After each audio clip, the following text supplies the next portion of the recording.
Voilà, bonjour chers internautes, bonjour à tous ceux qui me suivent. Aujourd'hui, ma préoccupation c'est d'insister sur l'existence du déblocage. Vous savez que dans notre travail, nous rencontrons beaucoup de cas de blocage ici et là, pour la plupart dus au fait que des gens ont été atteints mystiquement dans leur foi, dans leur moi, dans leur physique, dans leur âme même. Vous voyez que ce phénomène se multiplie, ce phénomène s'accentue dans nos sociétés partout. Partout où nous voyons des gens ne parviennent pas à réaliser leur situation de vie tout simplement parce que ce phénomène se développe. Tout simplement parce que la haine est là, la jalousie existe, le fait de haïr quelqu'un sans pour autant avoir des raisons palpables. Même si on a une raison palpable, on n'a pas le droit de bloquer quelqu'un. Parce que vraiment, le fait de bloquer les gens par-ci, par-là, cela est ignoble en tout cas. Bon, dans notre travail, nous voyons des gens qui souffrent. Des gens qui souffrent, qui ne parviennent pas à réaliser leur vie. Comment? Parce qu'ils passent tout leur temps à travailler, matin et soir. Mais quand ils travaillent, automatiquement, ce qu'ils gagnent disparaît. Ils gagnent de l'argent tous les jours, ils gagnent de l'argent chaque fin du mois, ils gagnent de l'argent constamment, mais malheureusement, qu'est-ce qui se passe? On gagne de l'argent, mais l'argent ne reste pas entre les mains.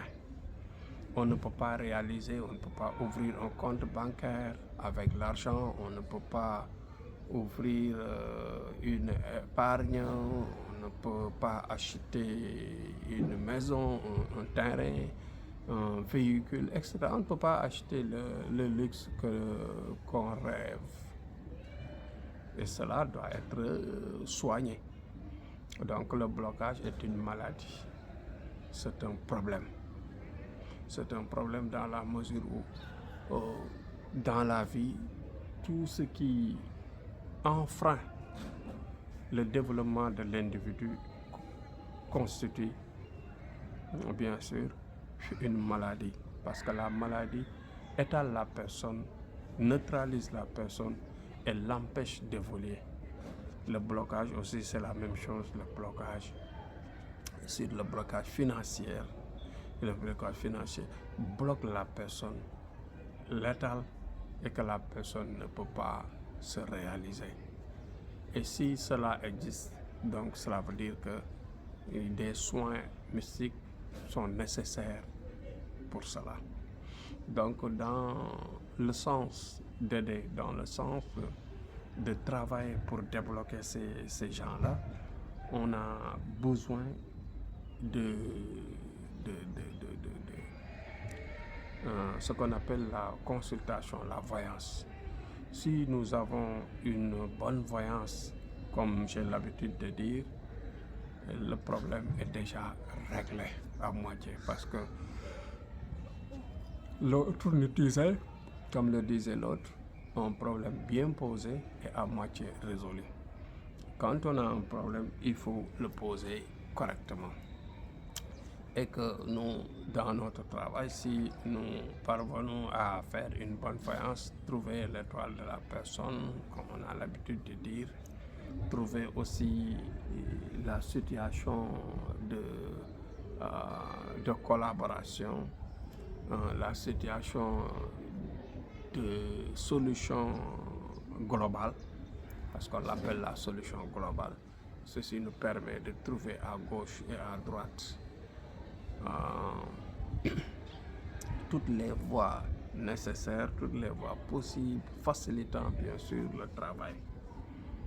Donc, dites-vous bien que si la personne est bloquée par l'accompagnant, l'esprit maléfique accompagnant qui bloque la personne, les blocages même parfois se développent jusqu'à de ne plus avoir d'enfants, comme on a l'habitude de le dire. Tu peux être bloqué et ne même pas parvenu à avoir d'enfants, à même parfois avoir un mariage. Il y a des gens qui restent pendant toute leur vie sans se marier. Ça, c'est des blocages du côté des relations. Du côté relationnel, quand on est bloqué, là, ma foi, en général, pour la plupart, il y a des cas où c'est des sorts, les mauvais sorts qu'on vous jette. Mais pour la plus grande des situations de ce genre, il y a l'esprit maléfique accompagnant la personne qui bloque la personne, parce que l'esprit accompagnant en général vit avec toi avec jalousie. Si elle vit avec toi avec jalousie, dites-vous bien que ce ne sera pas facile, bien sûr, de réaliser sa vie, parce que celui qui te suit, que tu ne vois pas, celui qui te suit et qui ne veut pas que tu te maries, celui qui te suit et que il ne veut pas que tu réalises de bonnes relations, voilà, il peut bloquer ta vie dans les relations jusqu'à l'enfant, c'est-à-dire de ne pas avoir d'enfant. Donc les gens qui se marient et qui n'ont pas d'enfants, la plupart, il y a des esprits accompagnants qui vous empêchent d'avoir des enfants. Mais quand il s'agit maintenant de blocage financier, c'est-à-dire l'esprit accompagnant qui vous suit et qui bloque vos ressources et qui fait disparaître vos économies et qui fait disparaître tout ce que vous gagnez en général, là, c'est des travaux qu'il faut faire pour les écarter. Il faut nécessairement écarter ces êtres-là. Ces esprits-là, il faut les écarter. C'est des esprits qui existent, que vous le voulez, que vous le voulez ou non, cela existe. L'esprit accompagnant existe et ça bloque. L'esprit accompagnant existe et ça bloque. Vous voyez que je vous ai dit que Dieu nous a créés avec beaucoup de djinns autour de nous. Il y a énormément de djinns qui tournent autour de nous. Et il y a des djinns qui suivent nos pas. Il y a des djinns qui bloquent nos vies. Il faut les écarter. Les écarter, c'est comment? Faire une voyance, savoir leur nature, savoir leur race et faire appel à eux. Leur demander le sacrifice qu'il faut faire pour qu'ils te quittent. Tu signes avec eux un contrat, tu leur dis de disparaître ou bien de nous affronter pour le combat mystique ou bien de laisser tomber. Voilà. S'il est d'accord, en général, s'il exige une gage, c'est-à-dire demander le sacrifice, tu respectes le sacrifice, eux aussi ils vont respecter le contrat, ils vont quitter. Voilà. Deuxièmement aussi, s'ils quittent, il faut qu'on leur dise clairement est-ce qu'il y a lieu de revenir ou pas. S'il y a lieu de revenir, là, il faut se préparer. C'est-à-dire insister sur le travail et tout faire pour qu'ils ne reviennent pas au courant du travail. Voilà. Là, la solution est là. La solution est de cette sorte. Mais s'il s'agit par exemple d'un mauvais sort qu'on vous jette, s'il s'agit d'un travail mystique qu'on vous a lancé, là, il faut nécessairement passer par une consultation comme on a l'habitude de faire et ensuite trouver ce qu'on appelle le sacrifice du travail, c'est-à-dire du travail mystique. S'il s'agit par exemple de quelque chose qu'on a enterré sous la terre, s'il s'agit de quelque chose qu'on a jeté dans l'eau, dans la mer, dans le puits, etc., au fleuve, dans les mares, marigots, etc. Il faut avoir les djinns nécessaires pour aller les arracher, les déterrer. Quand il s'agit de la terre, tu envoies ton djinn de travail, ton djinn qui t'accompagne dans ton travail, d'aller t'enterrer, de te déterrer ça. Voilà. Ou bien tu l'utilises pour qu'il te retourne ça de la mer. Ils vont aller te repêcher les travaux mystiques dans la mer.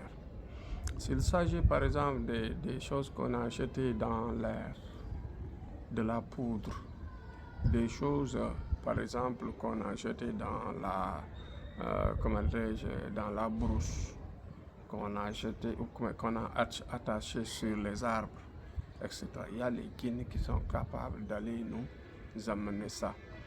Même des choses mystiques que parfois l'on lance, que l'on jette, ou bien que l'on creuse et que l'on enterre au niveau des tombes, des cimetières, les djinns sont capables d'aller le déterrer.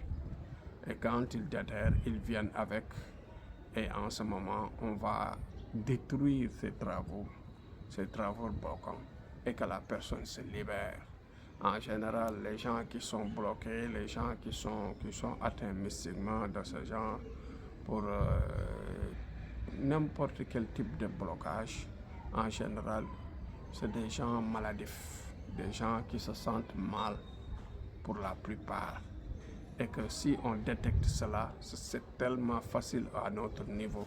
Si on a les moyens de trouver les sacrifices pour mobiliser nos djinns, pour mobiliser nos rawhan, dans le sens de réaliser bien sûr la solution, de réaliser les soins nécessaires pour arriver à satisfaire la personne dans le travail.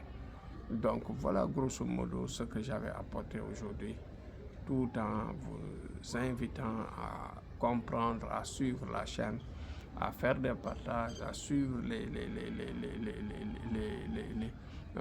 les messages que l'on vous envoie pour comprendre la vie des sciences mystiques, pour comprendre la vie des djinns, pour comprendre la vie invisible, et que la cruauté de ce monde. Parce que dans ce monde-là, c'est pas ce que l'on voit seulement qui existe. Il y a une partie plus cruelle que l'on ne voit pas, que l'on ne peut pas palper. Mais nous, en ce qui nous concerne, en tant que marabout, nous avons sous les yeux ce monde-là et nous réagissons à tout moment pour combattre et nettoyer les gens, les aimer, les aider à réaliser leur vie et leurs projets. Voilà, partager le maximum pour aider les gens à comprendre, à nous écouter, mais aussi essayer d'aimer les vidéos et ensuite abonnez-vous à la chaîne. Donc voilà les mots que j'avais apportés aujourd'hui. Je vous encourage. Thierno vous donne rendez-vous demain, Inch'Allah, à la même heure.